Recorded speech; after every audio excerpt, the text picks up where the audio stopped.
성막은 예수 그리스도의 예표라고 했습니다.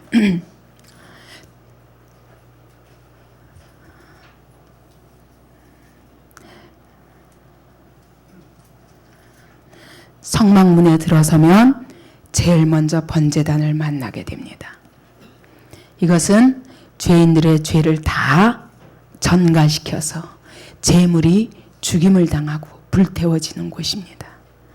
바로 우리가 예수 그리스도를 영접하고 나면 제일 먼저 예수 그리스도의 십자가를 만나게 됩니다.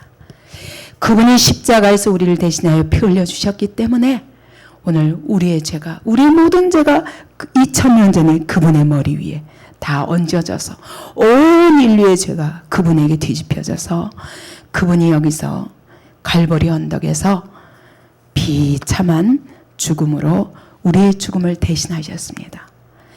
여기서 입술로 고백하며 마음으로 믿기만 하면 이 그분이 십자가에서 다 우리의 죄를 처리해 주셨으므로 우리는 죄 없다함을 받습니다.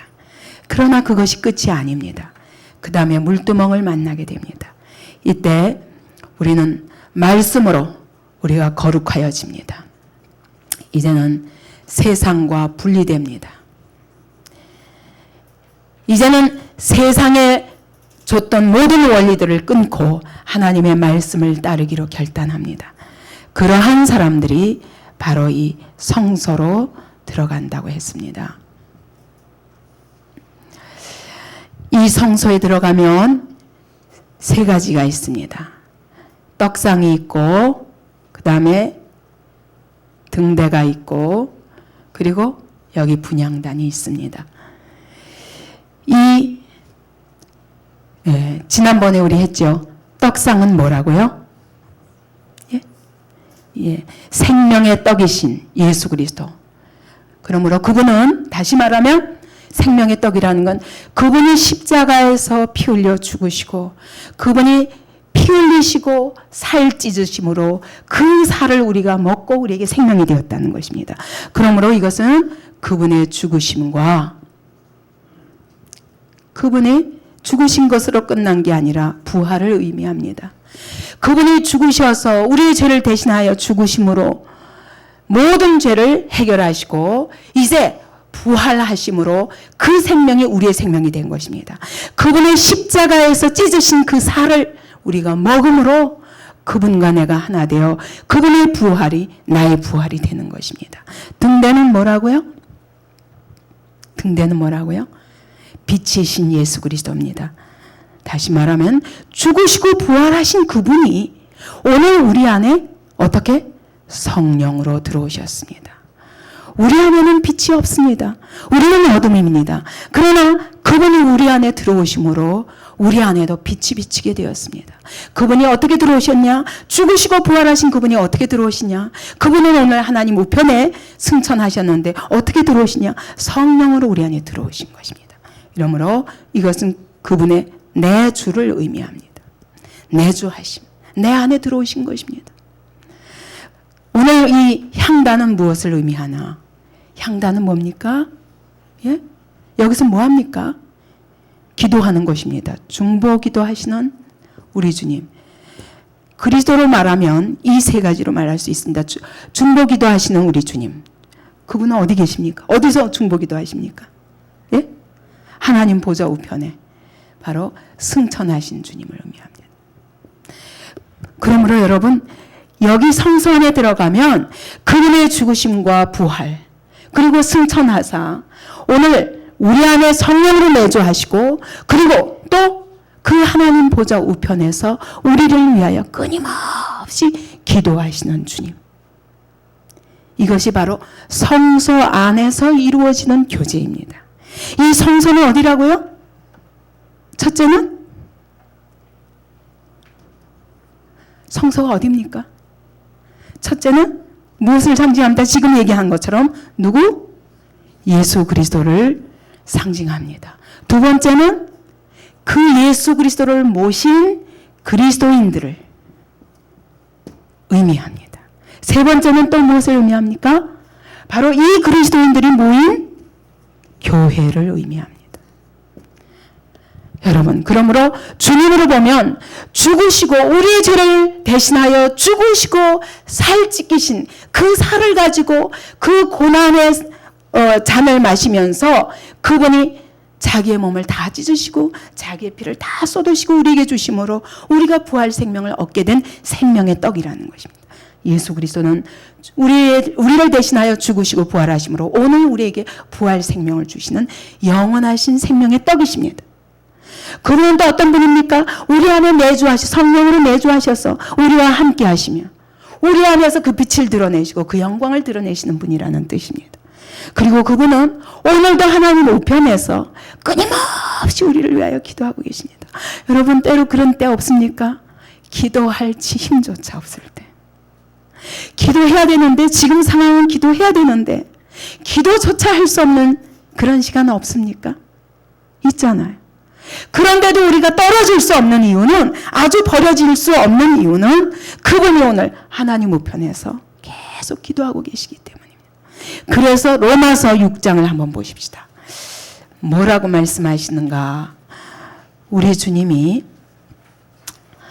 우리를 위해서 오늘도 이와 같이 기도하시기 때문에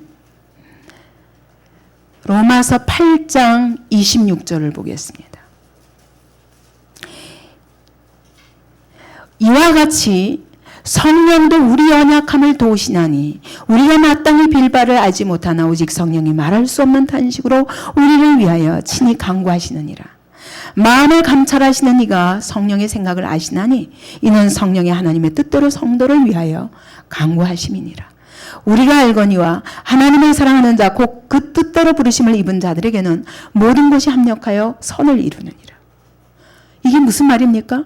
오늘도 주님이 하나님 우편에서 계속 기도하고 계시기 때문에 우리 안에 계신 성령께서 보세요. 하나님 우편에 계시고 동시에 내 안에 계신 거예요. 다른 분이 아닙니까? 아닙니다. 하나님 우편에 계신 그분이 바로 오늘 내 안에 성령으로 계신 동일하신 분이에요. 그분이 하나님 우편에서 기도하고 계시고 또 내 안에서 탄식하시며 성령으로 기도하게 하시는 거예요. 그러니까 나는 기도할 수조차 없는데 성령께서 내 안에서 탄식하시며 기도하심으로 어떻게 하리라? 반드시 합력하여 선을 이룬다는 거예요. 우리가 이렇지 않으면 우리만 바라보면 자빠지고 쓰러집니다. 근데 우리가 낙심할 수 없는 이유는 우리 안에 이 주님이 내주해 계시고 그분이 하나님 우편에서 오늘도 우리를 위하여 중보하며 기도하고 계시기 때문입니다. 그리스도인으로 보면 어떻습니까? 우리는 주님이 나를 위하여 죽으시고 부활하셔서 이제는 그 생명을 날마다 우리에게 말씀으로 먹여주시는 분입니다. 이 말씀의 떡을 먹으면서 우리는 죽을 수밖에 없고 우리는 실패할 수밖에 없지만 그분이 이 말씀의 떡을 먹을 때마다 우리를 또 한 번 일으켜주시고 살려주시는 거예요. 여러분, 말씀 한번 안 들어보실래요? 한번 말씀을 들을 수 없는 자리에 한번 가보실래요? 한번 여러분 더도 말고 한 몇 개월만 교회를 떠나서 한번 마음대로 한번 살아볼래요? 참 재밌겠죠? 편하고 죽을 지경이 될 겁니다. 죽을 지경이. 여러분, 중국 사람들이 왜 그렇게 사모하는 줄 아세요? 그들은 이 예배를 드리고 싶어도 마음대로 못 드리기 때문에 그런 거예요. 우리는 부르짖어도 누가 뭐라는 사람 없어요. 예? 중국 가면 너무 답답해요. 기도할 수 없기 때문에. 영적으로 꽉 눌려 있습니다. 우리가 말씀을 안 들으면 참 자유롭게 살 것 같으죠. 말씀을 듣고 먹고 있기 때문에 나도 모르고 예배 속에 앉아서 말씀을 듣고 먹고 있기 때문에 살고 있는 겁니다. 벌써 쓰러지고 자빠져야 할 사람들이 그래도 살고 있는 거예요. 뭐라고 불평하면서도 여러분 말씀을 먹고 있기 때문에 살고 있는 것입니다. 오늘 생명의 떡을 날마다 공급받는 것이 그리스도인입니다. 이 떡은요, 여러분 가만히 앉아서 막 머리로는 막 거역을 합니다. 생각으로 거역합니다. 감정으로 거역합니다. 그래도요, 말씀은 계속 임하고 있어요. 이 은혜. 귀로 듣는 것은요, 사람도 그래요. 어떤 사람 만나가지고 막 뭐라고 나한테 막 무슨 얘기를 해줬습니다. 아니야, 그게 아니야. 그래놓고 집에 가서는 똑같은 생각에 싹 빠져 있어요. 귀로 들어온 거요, 마음대로 빼지 못합니다. 그래서 어쨌든 앉아서 말씀을 듣다 보면 나도 모르게 은혜의 담배 조금 적셔가는 거예요. 내가 다 받아들이지 않고 끊임없이 뱉는 것 같지만 여러분, 은혜 속에 있는 것입니다. 우리 그리스도인들은요, 날마다 말씀을 먹고 있습니다. 우리 그리스도인들은요, 혼자가 아니에요. 어디를 가도 나 혼자가 아니에요. 내 안에 성령께서 계시는 겁니다. 그렇기 때문에 내가 알 수 없는, 어느 순간에 내가 알 수 없는 힘이 나오는 거예요. 제가 어저께 9.11 테러에서 살아남은 한 분, 여러분에게 한번 들려드릴 것입니다. 제가 간 다음에 여러분 충격받아야 돼요. 그 108층에서 살아남은 거예요. 108층에서. 있을 수 있어요. 그것도 첫 번째 공격받은 그 건물, 그게 먼저 부서져야 되는데 이 사람이 내려올 때까지 1시간 52분 동안 그 건물이 서 있었다고 하더라고요. 근데요, 사실은 살게 되어서 산 게 아니라 쇳덩어리가 이 머리에 박혀가지고 이쪽 머리까지 나온 거예요. 여기에 철판이 딱 박혀가지고 목이 잘린 거예요. 그런데요, 그 108층에서 하나님이 그 여기까지 내려와서 병원에 가게 하신 거예요. 병원에서 의사가 못 산다고 그랬어요. 빼면 뇌가 다 쏟아져 나오기 때문에 다시 들어갈 수 없고 죽을 것이다. 그러므로 죽을 것을 각오하고 수술을 시작한 거예요. 그래서 자기도 이것이 끝이다 하고 수술을 시작했다. 그러나 나를 108층에서 여기까지 꺼내오신 하나님이 이거는 아무것도 아니다. 그렇게 고백하면서, 근데 이분을 보니까 그러더라고요. 이분이 얼마나 신앙생활을 잘했는지는 이전에 얼마나 잘했는지는 잘 모르겠지만 그 순간에 막 저기서 비행기가 오는 걸 보면서 여보세요, 저 비행기가 우리한테 오지 않아요? 사람들이. 저 강 건너가는 거야. 그래도 뭐 여보세요 저거 지금 비행기가 우리한테 오지 않아요? 근데 옆에 사람이 다 빨리 잔소리하지 말고 빨리 가자고, 지금 약속한 거 있으니까 빨리 내려가야 된다고. 그래서 엘리베이터를 탔는데 108층에서 98층까지 온 순간에 갑자기 폭음이 나면서 그 다음에 이 엘리베이터가 공중에 매달린 거예요. 하나님 붙들지 않으면 그게 자기가 거기서 빠져나올 때까지 그 엘리베이터가 그냥 있었던 거예요. 근데 거기서 엘리베이터가 다 녹아들고 부서지고 거기 있는 사람 떨어지고, 어떤 사람들 같이 8명인가 탔대요. 어떤 사람은 반쪽이 다 불타버리고 난리가 나는 그 중에도 나오게 되는데, 사람들이 너무너무 무서우니까 이제 엘리베이터를 빠져나가면 살 줄 알고 막 나가는데 자기는 남아서 자기와 함께 있는 조수하고 붙잡고 그랬다는 거예요. 기도하자. 그랬다는 거예요. 나는 그게 바로 성령께서 그 안에서 하시는 거예요. 이 사람이 성령께서 살린 거지 자기가 산 거 아니에요. 그 시간에 어떻게 해야 되겠어요? 여러분, 98층에 매달려 있는 그 엘리베이터에서 어떻게 하면 살 수 있겠어요? 인간이 어떻게 하면? 못 살아요. 절대로 살 수가 없어요. 이건 수수께끼지. 하나님의 일하심이지. 근데 그분이 다 엘리베이터로 살겠다고 막 엘리베이터가 막 흔들리고 막 그냥 굉음이 나고 폭발음이 나고 막 불덩어리가 떨어져 오고 위에서요, 천정에서 사람이 떨어지는데요, 하체가 없는 사람이 뚝 떨어지더래, 자기 머리 위로. 생각해보세요. 이루 말할 수가 없더라. 지옥이더라고요, 그야말로. 근데 그 시간에 기도하겠다는 생각이 나는. 이게 은혜구나. 여러분, 이게 우리 안에 계신 성령님이 하시는 일이에요.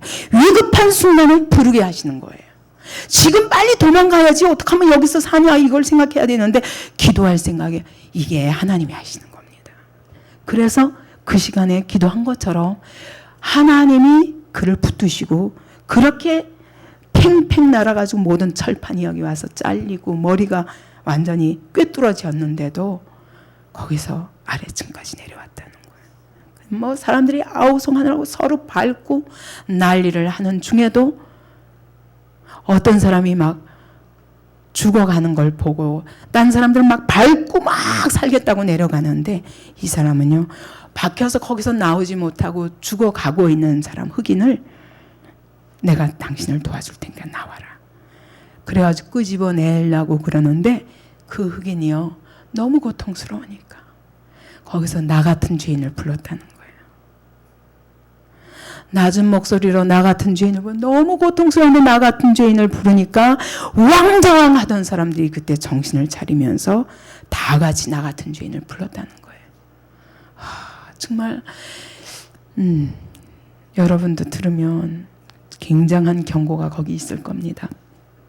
근데 우리 안에 성령이 내주하시기 때문에 이런 위급한 시간에 다른 사람은 절대로 아무데도 도움을 구할 수 없는데 성령께서 내 안에 계신 사람들은 그분을 부르게 되는 거예요. 근데 그분이 부르도록 인도하시는 거예요. 왜? 승천하신 주님이 하나님 우편에서 오늘도 우리를 위하여 기도하고 계시기 때문에. 우리는 어떤 사람이냐? 내가 기도하지 못할 때도 주님이 나를 위하여 하늘에서 하나님 우편에서 기도하고 계시다니까요. 이렇게 놀라운 은혜를 받은 사람들이에요. 여러분, 자기 자신을 저평가하지 마세요. 나는 정말 더러운 죄인이요. 나는 정말 무능한 자요. 나는 연약하여 날마다 쓰러지고 넘어지는 자이지만 여러분, 주님이 오늘도 하나님 우편에서 우리를 위해 계속 기도하고 계신 자예요. 이걸 알면 우리는 낙심할 수 없습니다. 포기할 수 없어요. 어떤 어려움이 있어도 여러분, 저도 여기까지 오기까지 수 없는 절망이 있었습니다. 근데 저는 모든 절망의 시간에 딱 한 가지 붙잡는 게 있어요. 그게 뭐냐? 나를 구원하시고 나를 이 자리까지 오게 하신 그 하나님이 절대로 이것이 끝이 아니다. 반드시 하나님의 영광스러운 계획이 있다. 근데 그 계획을 이루어가는 과정에 사단이 끊임없이 회방하지만 내 승리가 아니라 주님의 승리다. 주님이 이기실 것이다. 이것 때문에 저는 어떤 시간에도 넘어지지 않을 수 있는 믿음이 있는 거예요. 여러분, 이 믿음이 있어야 됩니다. 모든 그리스도인들은. 교회가 어떤 곳입니까? 우리를 위하여 죽으시고 부활하신 주님이 이 안에 살아계신 것입니다. 오늘 하나님의 교회 안에 살아계시고 그분이 일하고 계신 것입니다. 그분은 오늘도 하나님의 교회를 지키기 위하여 기도하고 계십니다. 믿습니까? 네, 저도 어떤 때면요. 이게 뭐야, 남들은 한 교회 가지고도 목회하기 힘든데 내가 성도들을 눈앞에 보면서 목회해도 이렇게 힘든데 여러분, 중국에 갖다 놓고 미국에 갖다 놓고 맨날 거기서부터 뭐 이제 못하겠습니다. 나 이제 힘들어요. 뭐 또 이제는 이런 문제가 있습니다. 홍콩까지 말이죠. 말이 안 통해서 통역을 해주지 않으면 내가 직접 말씀을 전해줄 수도 없는 그런 사람들을 하나님께서 이렇게 붙여놓으셨는데 힘들어요, 때는. 이 목회가 결코 쉬운 거 아니에요. 여러분은 눈앞에 보는 여성도들만 생각하지만 저는 지금 100몇십 명 되는 우리 전 세계에 있는 성도들을 놓고 하는 거예요. 이 설교 한번 나갈 적에 여러분들만 보고 하면은 쉬워요. 여러분이 받을 수 있는 것만 하고 받을 수 없는 건 안 하면 되고 여러분들의 진도에 따라서. 그러나 저는요, 전 세계를 보고 하고 있는 거예요. 왜냐하면 또 다 가니까. 근데 그들의 상태까지 생각하면서 설교하다 보면 복잡해요. 여기서 앉아서 얼굴을 맞대고 말씀을 듣는 것과 멀리서 목소리로만 듣는 거는 다르거든요. 많이 힘듭니다. 그러나 저는 한 가지 분명해요. 언제 주님 내가 이런 교회 세우려고 그랬어요. 주님이 세우셨죠. 내가 세운 교회 아니잖아요. 주님이 이 교회를 오늘도 위하여 계속 기도하고 계시기 때문에 저는 순종하고 있습니다. 그럴 수 있는 거예요. 여러분, 이것이 분명해야 우리 신앙생활 제대로 할 수 있습니다. 자, 그래서 이것은 향단은 예수 그리스도의 우리를 위한 중보기도기도 하고 또한 우리들의 성도들의 중보기도기도 합니다. 성도들의 기도를 의미하기도 합니다. 자, 계시록 5장 8절 보시겠습니다. 계시록 5장 8절 함께 읽습니다. 책을 취하심에 네 생물과 24장로들이 어린 양 앞에 엎드려 각각 검은과 향이 가득한 금대접을 가졌으니 이 향은 성도들의 기도들이라. 보세요. 검은고와 향이 가득한 금대접을 가지고 올라갔습니다. 네 생물과 24장로들이 어린 양 앞에 엎드려서 올려드립니다. 또 그 다음 8장 3절 5절 같은 얘기입니다. 8장 3절 5절 또 다른 천사가 와서 제단 곁에 서서 금향로를 가지고 많은 향을 받았으니 이는 모든 성도의 기도들과 합하여 보좌 앞 금단에 드리고자 함이라. 향연이 성도의 기도와 함께 천사의 손으로부터 하나님 앞으로 올라가는지라. 천사가 향로를 가지고 단 위에 뿔을 담아다가 땅에 쏟음에 내성과 음성과 번개와 지진이 나더라. 여러분, 이 분향단이 무슨 뜻이겠습니까? 이 분향단이 바로 성도들의 기도라 하면서 이거를 두고 누가? 천사가 이 향로를 들고 이 번제단에 보면은 저 위에 향로가 있습니다. 그 향로를 들고 이제 하나님 앞에 올라가서 쏟아드립니다. 그러면 여러분, 기도가 어디까지 가는 거예요? 기도가 어디까지 갑니까? 하나님의 임재 앞에, 하나님의 보좌 앞에까지 가는 거예요. 여러분 여기서 기도하실 때 내 기도가 어디까지 간다고 생각합니까? 여기 교회 천장에 부딪혔다가 도로 떨어질 것 같습니까? 근데 여기 오늘 본문을 보니까 천사가 우리가 기도할 때 천사가 이거 딱 들고 어디로? 하나님의 보좌 앞까지 올라가서 하나님의 보좌 앞에다 쏟아놓는다는 거예요. 우리의 기도를. 그때는 여러분 우리가 기도할 때 어떤 마음으로 기도해야 돼요? 기도할 때 어떤 마음으로 기도해야 돼요? 이 기도가 하나님의 보좌 앞까지 연결되어 있다는 걸 믿어야 돼요. 여러분 우리가 조그맣게 기도해도 그렇게 하십니다. 근데 왜 기도하다가 여러분 그러실까요? 목사님은 정말 시끄럽게도 기도한다.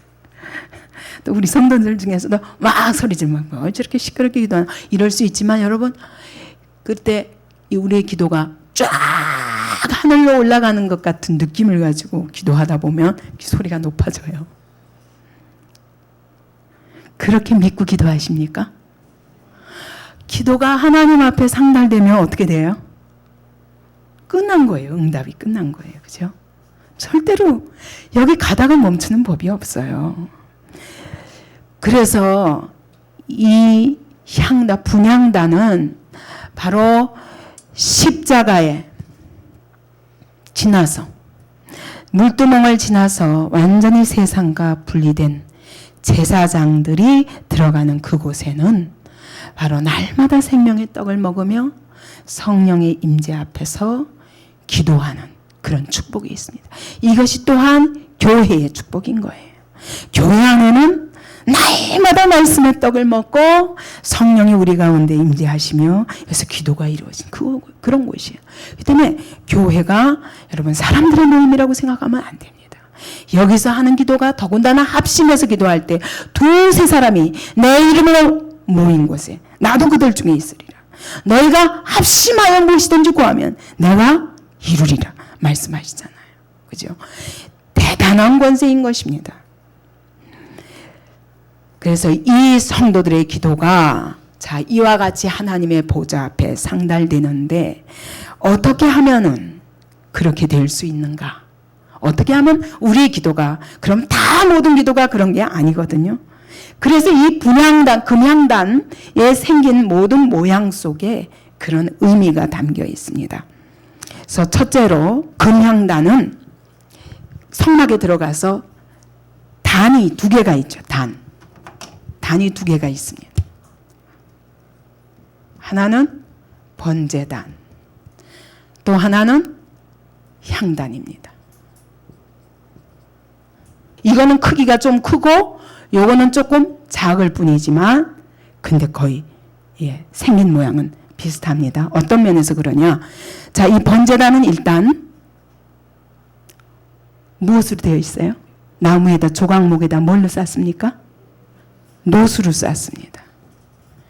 여기 금향단은 똑같은 조각목에다가 금으로 쌌습니다. 이 차이지 생긴 것은 거의 비슷합니다. 작고 큰 차이는 있지만, 자, 여기서 우리가 생각해야 될 게 뭐냐면, 왜 여기는 금이고 여기는 노신가? 왜 그렇습니까? 여기는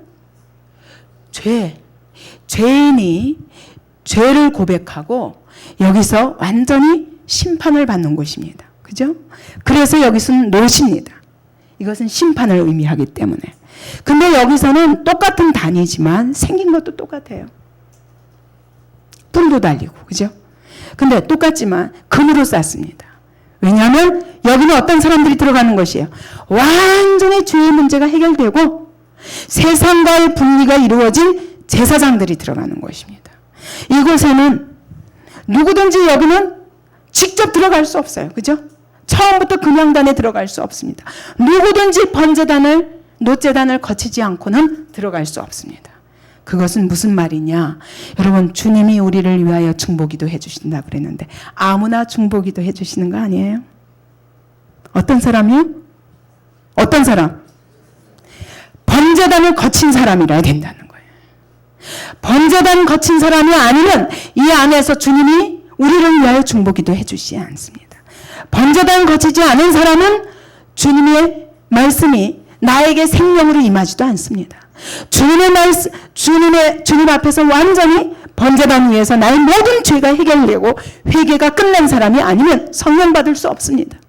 이 번제단에서 완전히 죄의 회개가 이루어지지 않은 사람은 주님이 우리를 위하여 중보기도 해주지 않습니다. 그러니까 이 놀라운 축복을 가지고도 여러분 회개가 이루어지지 않으면 이 축복을 받을 수 없다는 걸 기억하세요. 제가 왜 안디옥 교회가 처음부터 복음을 기본부터 다지려 하냐면 그래서 자꾸 회개를 강조하잖아요. 왜 그러냐면 여러분 이거 거치지 않고는 절대로 이 축복이 있을 수 없습니다. 근데 어느 날 뭐가 문제냐? 예수 믿어라. 입술로 신으면 그러면 됐다. 당신을 위해서 하나님이 어쩌다. 이런 축복 저런 축복 이 축복부터 가리키지만 이것은 아닙니다.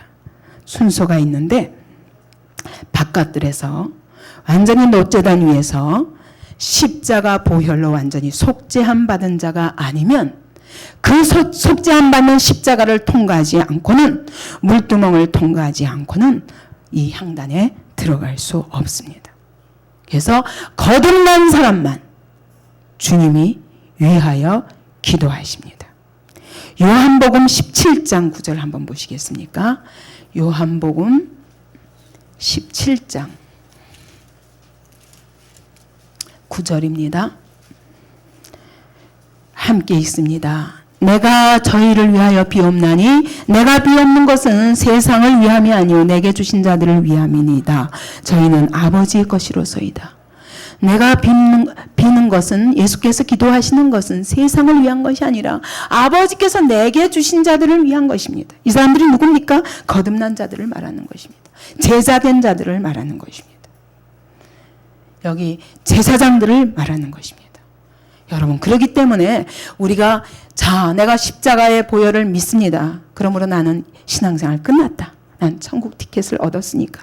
이게 아니라는 겁니다. 우리는 이 성소 안에 들어가서 이 놀라운 축복을 받아야 합니다. 그래서 이 금제단은 바로 금은 신성을 말하고 그 영광스러움을 말합니다. 바로 하나님의 영광스러운 그런 금향단에서 기도하는 대로 우리 기도가 천사들에게 들림받아 아버지 앞에 보좌 앞에 올려지는 것입니다. 그러므로 거듭난 자들의 기도를 하여 주님이 들으시죠. 그죠? 분명한 것입니다. 첫째는 반드시 번제단을 통과한 사람이라야 됩니다. 그것은 바로 회개하고 거듭난 사람이라야 하나님이 우리의 기도를 들으시고 또 주님이 우리를 위하여 중보기도 하십니다. 두 번째로는 이 번제단이 생긴 것이 네모 반듯하게 생겼습니다. 정방형입니다. 번제단이 그렇듯이 금향단도 정방형. 이것은 번제단이 5규빗 이렇다면은 이 금향단은 1규빗씩인데 정방형이에요. 딱 네모나 반듯합니다. 이건 뭘 의미한다고요? 네모 반듯합니다. 이건 뭘 의미한다고 그랬죠? 예, 공의라고 그랬어요. 그러면 공의하고 기도하고 무슨 상관이 있습니까? 우리가 기도할 때 어떤 기도? 공의의 기도를 해야 된다는 거예요. 공의의 기도가 뭡니까? 예? 아버지의 뜻대로 구하는 기도예요. 기도는 여러분, 내가 아버지를 마음대로 움직여서 내 뜻대로 아버지를 움직이는 게 아니라, 여러분, 아버지의 뜻대로 내가 나를 굴복시켜서 그분의 뜻을 이루는 것입니다. 그래서 공의의 기도는 뭐냐면 예수께서 겟세마네 동산에서 하신 것처럼 아버지여 내 원대로 마옵시고 아버지의 원대로 하옵소서. 그게 십자가의 잔이라 할지라도 이런 기도라야 응답받는다는 거예요. 여러분 어떻게 기도하십니까? 떼쓰지 않아요. 이거 달라니까요. 안 주시는 거 보니까 하나님이 안 살아계신가, 나를 안 사랑하시는가 별소리 다 해가면서. 그거는 진짜 기도가 아니에요. 그래서 야고보서에도 말씀하십니다. 너희가 얻지 못하면 구하지 아니하며 그리고 구하여도 받지 못하면 잘못 구합니다. 어떻게 잘못 구하면? 정욕대로 기도하는 거. 그래서 여러분 우리가 기도할 때 그러면 하나님의 뜻을 알고 기도하려고 그러면 어떻게 해야 돼요? 하나님 말씀 바로 알아야. 그래서 하나님의 언약의 말씀을 딱 붙들고 기도해야 되는 거예요. 그럴 때 그 기도는 반드시 이루십니다. 왜? 이건 하나님의 약속이거든요. 그죠? 이것이 기도하는 방법입니다. 세 번째로는 똑같이 번제단이 그렇듯이 네 뿔이 있습니다. 뿔은 뭐라 그랬죠? 뿔은 뭐라 그랬죠?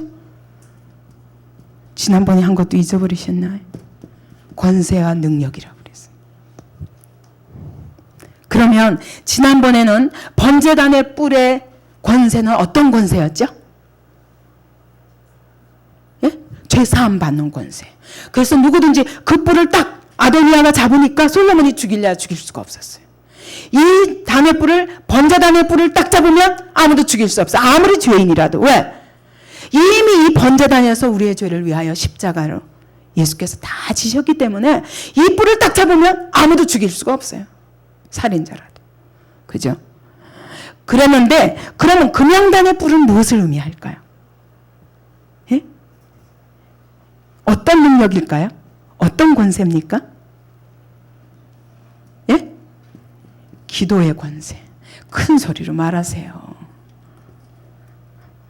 여러분 말씀을 듣고 자꾸 생각해 버릇해야지 주는 거 받았어도 소용없어요. 내 머릿속에 내 영 속에 새겨져야지. 집에 가서 보시나 봐요. 몇 년 지나 봐요. 다 쓰레기 되지. 내 영에다 심겨놔야 된다니까.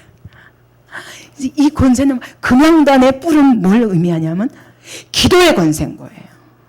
왜? 아니 우리가 무슨 권세가 있어요? 우리 권세 없잖아요. 그러나 뭐 때문에 권세가 있습니까? 주님이 나를 위하여 피 흘려 주셨기 때문에 이 피로 말미암아 사함 받았기 때문에 이제는 의인으로서 이 자리에 들어가는 거예요.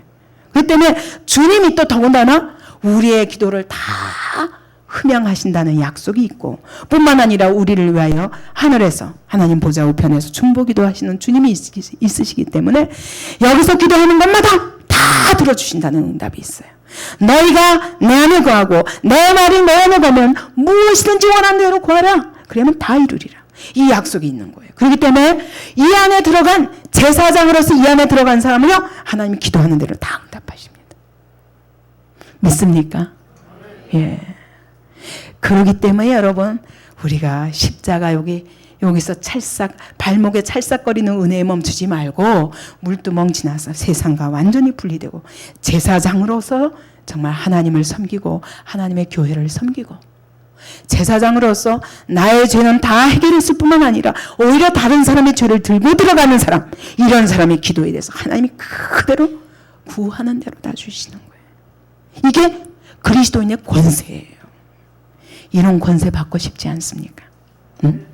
이제 이런 그리스도인으로 살아야 우리의 삶에 진짜 하나님이 나와 동행하시며 축복하시는 그런 능력을 체험할 수 있는 것입니다. 그래서 바울이 그랬어요. 내게 능력 주시는 자 안에서 내가 모든 것을 할 수 있느니라. 우리 주님은 나에게 이 제사장으로 사는 자는 다 주셨어요.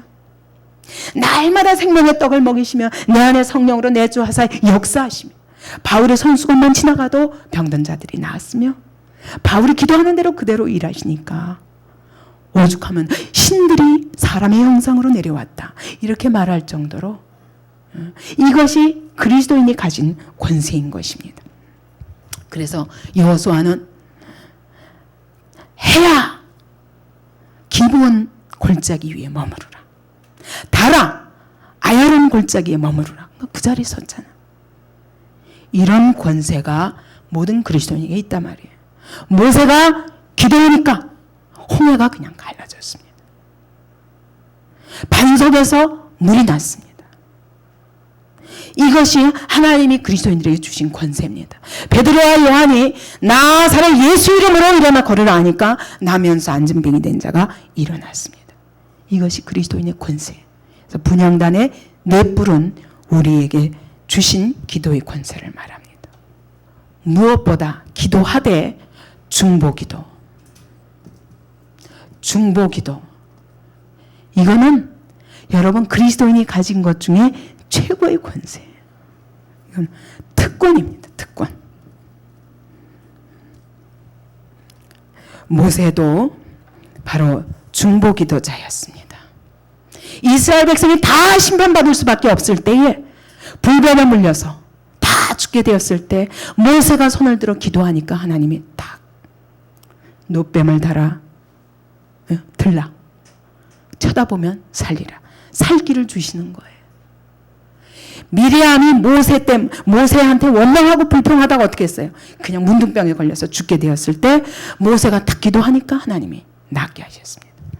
그뿐만 아니라 롯이 죽을 수밖에 없는 상황 속에서 아브라함이 기도했더니 하나님이 롯이 거하는 모든 상황에 없는 중에 아브라함을 생각해서 롯을 구원하셨습니다. 중보기도는 특권 중에 특권입니다. 여러분 다른 사람을 위하여 기도하는 사람에게는 하나님이 이런 놀라운 특권을 주셨습니다. 욥도 그랬어요.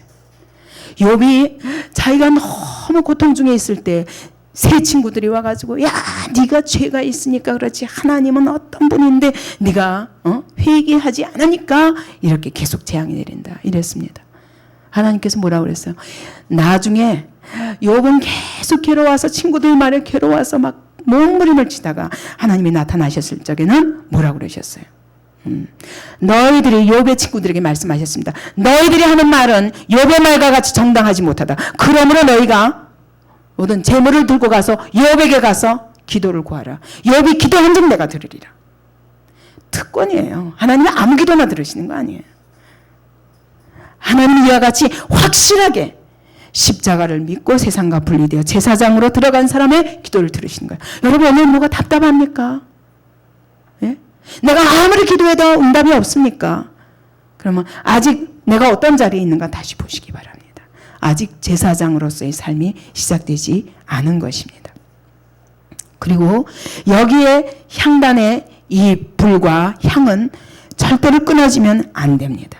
그래서 출애굽기 30장 7절 보니까 아론이 아침마다 그 위에 향기로운 향을 사르되 등불을 정리할 때 살을 찌며 또 저녁 때 등불을 켤 때 살을 찌니 이 향은 너희가 대대로 여호와 앞에 끊지 못할지며 그랬어요. 아침 저녁 등대 불을 켜고 끌 때마다 다시 바꿀 때마다 아침 저녁 같이 가서 계속 꺼지지 않게 향을 피워야 됩니다. 그 얘기는 뭡니까? 절대로 기도가 끊이면 안 돼요. 그러면 여러분 언제 우리가 맨날 무릎만 꿇고 아무것도 안 하고 무릎만 꿇고 성전에서 기도해야 됩니까? 라고 말할 수 있지만 어떤 자리에 있든지 여러분 영으로 계속 기도하는 거예요. 이게 그치면 안 돼요. 그래서 영으로 기도하는 거예요. 이것은 말로가 아니에요. 무슨 일을 하면서도 할 수 있습니다. 제가 잘 쓰는 게 저는 대화하면서도 기도를 잘합니다. 신방 가서 딴 사람 이 집에 어떤 문제가 있는가 그럴 때 대화를 계속하면서 하나님이 뭐라고 말씀하시는가 하나님이 이 가정에 말씀하시고 싶은 것이 무엇인가 저는 버스 탈 때 택시 탈 때 이럴 때가 제일 기도하기 좋은 시간 때 계속 영으로 기도합니다. 심지어 잠잘 때에도 기도하면서 하나님께서 때로 자는 중에도 응답 주시는 걸 경험할 때가 많아요. 여러분, 그와 같이 기도는 절대로 그치면 안 됩니다. 그래서 빌리 그레엄 목사는 아침 기도는 열쇠요, 저녁 기도는 자물쇠라 그랬습니다. 아침에 열쇠로 하루를 열고, 아침 기도로 하루를 열고, 저녁 기도로 하루를 마치라 라는 뜻입니다. 이와 같이 기도는 그치면 안 됩니다. 그 다음에 절대로 30장 9절 보세요. 너희는 그 위에 다른 향을 사르지 말며 번제나 소제를 드리지 말며 전제에 술을 붓지 말며. 일단 번제나 소제나 전제를 드리지 말라는 거예요. 왜 그렇습니까? 왜 그렇습니까? 번제는 어디서 드렸어요? 여기서 이미 드렸습니다. 죄를 위한 회개는 여기서 끝났어요. 그러니까 여기 제사장으로 들어갔을 적에는요, 이젠 더 이상 죄의 기도가 아니에요. 그 때문에 여러분 기도할 때 항상 회개로부터 시작하는 거예요. 회개로부터 기도하면서 쫙 올라갈 때 나중에는요, 이 회개가 딱 뚫리고, 그 다음에 나에게 이제 회개가 다 고백되고 나면 깨끗해진 상태에서는 하나님이 더 이상 권세 있는 기도를 주시는 거예요. 그래서 회개 기도가 먼저 온전히 이루어져야, 그래야 기도가 힘있게 하나님께 나갈 수 있어요. 그때 기도는 이제는 여기서 번제 드리지 말라는 거예요. 제사장으로서 드리는 기도 속에는 더 이상 번제 소제는 뭐예요? 죄를 가지고 하는 거기 때문에 반복하지 말라는 거예요. 회개 또 반복하고, 아이고 하나님 잘못해서, 이런 사람 맨날 그 기도에서 끝납니다. 근데 여러분, 이거 딱 극복하고 나면 어때요? 그 다음에는 하나님 앞에 제사장으로서 중보기도 하는 거예요. 그때 권세 있는 기도가 나오는 것입니다. 그래서 하나님은 회개하고 또 씻고 이런 거는 여기서 빨리 끝내라는 거예요. 그래서 여러분이 금요일마다 철야 기도할 때 어떻게 기도하십니까? 맨날 회개하고 끝내고, 아니면 아유 회개도 지겹다, 그리고 그냥 몇 마디 하다가 딱 돌아서지 않습니까? 그러니까 어떻게 여러분은 응답받는 기도를 체험할 수 있어요? 없죠. 이것이 끝나서 나에게서 하나님이 미워하시는 것, 내게 분리할 것들을 빨리, 이때는 자백만 하면 되잖아요. 이때 회개하지만, 번제단에서 회개하지만, 이때는 죄를 하나님의 말씀 앞에서 자백만 하면 돼요. 잘못했어요, 주님. 이거 용서하세요. 제가 이제는 이 문제 해결하고 내가 주님 앞에 더 가까이 나가겠습니다. 자백만 하면 돼요. 그리고는 그 다음에는 그냥 쫙 하나님의 나라를 위해서 제사장으로서 기도하는 것입니다. 그 다음에 여기에 보면은, 그래서 여기 와서 또 피 바르고 이제 와서 회개하고 막 이런 거 반복하지 말고, 여기서는 정말 그의 나라를 위해서 기도하라는 겁니다. 그 다음에 이게 이제 믿음의 기도입니다. 그래서 여러분, 확실하게 이게 회개가 끝난 사람이어야 기도의 권세를 받아요. 왜 나는 딴 사람도, 어떤 사람은 기도를 막 힘있게 하는데 나는 그렇게 안 되나? 여러분, 그러면 내가 회개가 온전히 안 이루어졌구나, 이거 알아야 돼요. 그러면 여러분 금식하고 뭐 해서라도 확실한 한 번의 회개가 끝나야 돼요. 그래야 그 다음부터는 자백만 하면 돼요. 자백만 하고는 그냥 이렇게 하나님께 올려드려지는 그런 기도를 할 수 있는 것입니다. 그 다음에 여기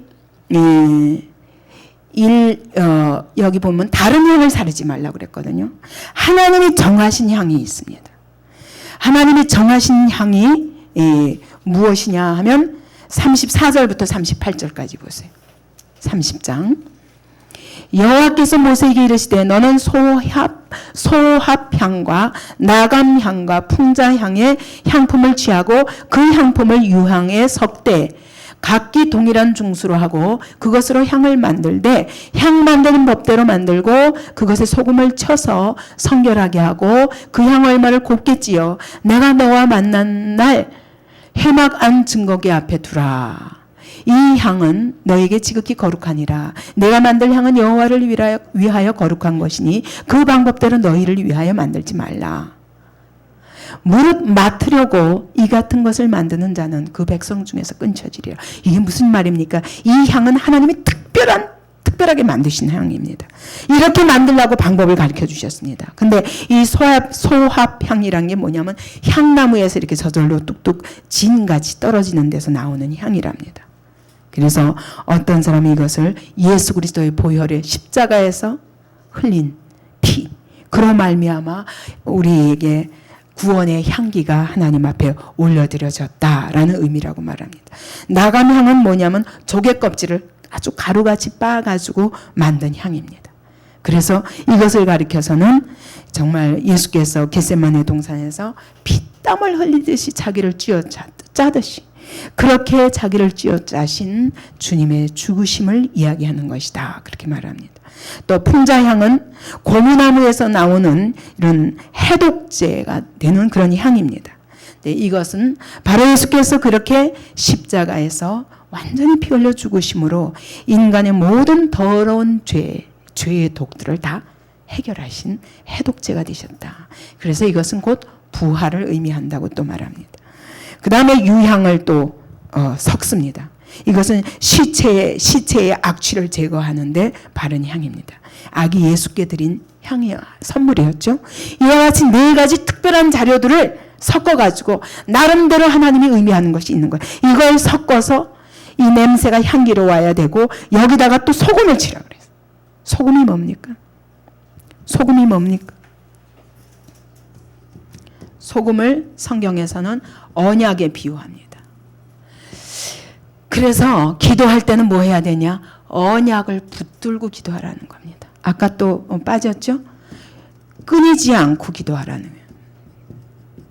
않고 성령 안에서 끊임없는 향, 하나님이 기뻐 받으시는 그런 향으로 드려져야 됩니다. 그것은 성령께서 기도시키실 때 그런 기도가 되죠. 여러분 기도하면서도 어때요? 가슴이 다 탁 트이도록 시원하게 하나님이 기뻐 받으시는 것 같은 기도할 때가 언제예요? 내가 뭐 어쩌고 저쩌고 주저리주저리 기도할 때가 아니라 하나님의 성령께서 시키실 때 그런 기도가 되는 거예요. 그래서 끊이지 않고 무시로 성령 안에서 기도하라고 에베소서 6장에서는 말씀하십니다. 자, 그리고 소금을 뿌리라고 얘기는 언약을 의미합니다. 언약을 붙들고 기도하라는 거예요. 기도할 때 혼자 내 뜻대로 기도하는 게 아니라 하나님의 약속의 말씀을 붙들고 기도하라. 그때 담대하게, 왜냐하면 이건 하나님의 약속이기 때문에 아버지의 뜻이기 때문에 확실한 기도를 할 수 있습니다. 그래서 여러분 모세도 그랬고 아브라함의 하나님, 이삭의 하나님, 야곱의 하나님이요. 다니엘이 기도할 때도 그랬고 느헤미야가 기도할 때도 그렇고 역사상에 많은 사람들이 기도할 때 어때요? 아브라함의 하나님, 이삭의 하나님, 야곱의 하나님. 이게 무슨 뜻이에요? 언약의 하나님이란 뜻이에요. 아브라함에게 약속하셨던 그 약속을 영원토록 변치 아니하고 이루신 하나님. 이삭에게 그 아브라함에게 그 하셨던 약속을 이삭에게 물려주시고 이삭에게 주셨던 그 약속을 또 야곱에게 물려주시며 오늘 내게까지 그 약속이 왔음을 믿습니다. 이 약속을 이루신 하나님, 그 언약의 하나님을 붙들고 기도하는 것입니다. 그래서 우리는 기도할 때 하나님의 말씀을 바탕으로 그 언약 위에서 담대하게, 주님은 절대로 그 약속을 지키시는 신실하신 분이시기 때문에, 그래서 언약을 붙들고 기도하라는 뜻입니다. 그리고 반드시 거룩한 기름을 써야 된다. 이 구별한 기름을 써야지 다른 기름 쓰면 안 돼요. 하나님이 말씀하신 향, 특별한 향이 있는데 그냥 하나님이 주시는 향에다가 거기다가 또 불을 붙이는데 이것은 번제단에서 오는 불이라야 돼. 번제단에서는 불이 어떻게 붙었습니까? 어디서부터 왔어요? 아궁이에서부터 왔습니까? 하나님께로부터 불이 나왔습니다.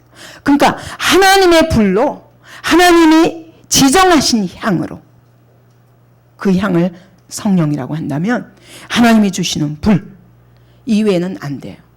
누가 다른 불 들이다가 다른 향을 들이다가 죽었어요?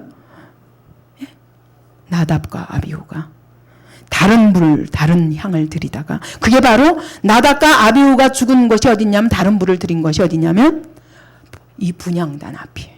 분향단 앞에 죽었습니다. 그래서 우리가 기도할 때 철저히 하나님께로부터 나오는 것 가지고 기도해야지 내 마음대로 그거는 우상 숭배와 똑같습니다. 그 다음에 마지막으로 출애굽기 30장 37절에 보니까 내가 만들 향은 꼭 여호와를 위해서만 쓰라는 거예요.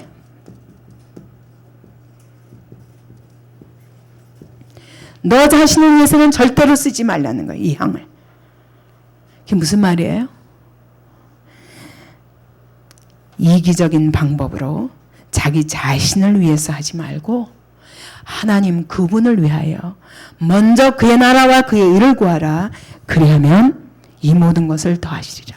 하나님의 영광을 위해서 기도하라는 것입니다. 이런 기도가 다 응답받는 기도예요. 이렇게 기도하면 반드시 기도의 능력을 체험하게 되고 정말 하나님이 기뻐 받으시기 때문에 하나님과 나와의 관계가 가까워집니다. 이 분향단은 여러분 어디에 이 하나님의 지성소 안에 여기에 언약궤가 있습니다. 여기에 속죄소가 있습니다. 여기는 어디입니까? 바로 하나님이 임재하시고 여기서 말씀하시고 명령하시는 곳입니다. 그 하나님의 영광을 목격할 수 있는 곳입니다. 근데 거기서 가장 가까운 곳이 어디예요? 분향단이에요. 그러니까 우리 기도는 하나님 앞에 가장 가까이 가는 것이 하나님의 바로 임재 앞에 있다는 것을 의미해요. 성도들의 기도는. 그러므로 여러분 기도하기를 기뻐하셔야 돼요. 기도를 많이 하면서 하나님을 가까이 만나게 됩니다. 하나님을 가장 가까이 만나서 하나님의 임재 앞에 나아갈 수 있는 길이 기도입니다. 이 기도를 많이 하셔서 정말 하나님의 영광을 목격하고 하나님의 마음을 깊이 체험하고 하나님의 뜻을 바로 알고 정말 왕같은 제사장으로 쓰임받는 우리가 되기를 원합니다. 그래서 여러분 기도할 때 이 원칙을 생각하시면서 기도하면 하나님께 굉장히 가까이 가는 기도, 하나님이 기뻐 받으시고 정말 천사들이 그 향을 올려 드려가는, 그러므로 그 하나님의 임재 앞에 그 영광을 목격하며 주님과 날마다 깊은 교통을 할 수 있는 자리까지 이르게 될 줄 믿습니다. 이런 기도를 사모하며 정말 이제 우리가 더 이상 도의 초보에 머무르지 말고 이제는 제사장으로 이 안에 들어가서 우리 안에, 우리 인격 안에 이 주님을 모시고 주님과 깊이 교통할 뿐만 아니라 우리 하나님의 교회가 여러분 맨날 여기서 찰싹거리고 들어왔다 나갔다 하지 말고 이 안에서 주님의 죽으심과 부활, 우리 안에 내주하신 주님, 승천하셔서 오늘도 우리를 위하여 중보기도 하시는 그 주님을 알고 그 주님과 더불어 교제하는 그런 성도의 교제가 있기를 원합니다.